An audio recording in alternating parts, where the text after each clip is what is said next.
Gender mutilation, female gender mutilation now specifically, because I don't know, I know they don't do male gender mutilation. The female gender mutilation now is a total or partial removal of the female genitalia, you know, and then in the course of that, some real scary things and psychological effects are, you know, impacted in the life of that child. Some do it from the age of maybe as a baby to from infancy to maybe 15 years. Some culture do it that way, infancy to 15 years, and this is rooted in the culture. Actually, it is the culture of the people. My people do it. And when a female when a child is giving birth to and she is a female, at infancy, they subject that child to that practice. They mutilate her genitalia.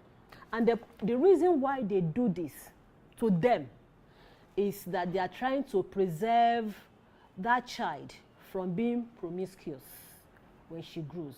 So to them, it's like preserving purity and then helping the child to be modest, because they feel that if that thing is not mutilated, is not cut away, it will expose the child to some kind of desires, sexual desires, that will expose her, you know, to becoming promiscuous and all that, and then she may bring shame to the name of the family.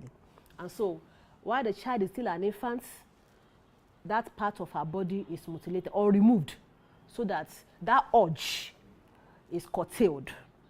However, this particular practice, not just in my culture alone, in many cultures, today is frowned upon. Why?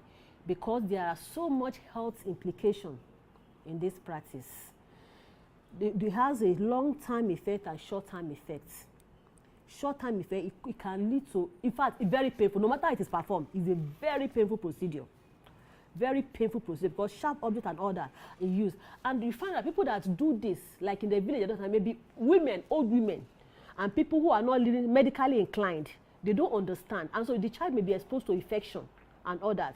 The instruments used are not sterilized.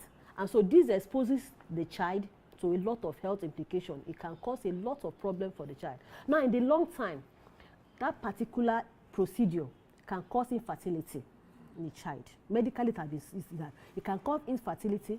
It can cause, you know, difficulty in urination and also in menstruation.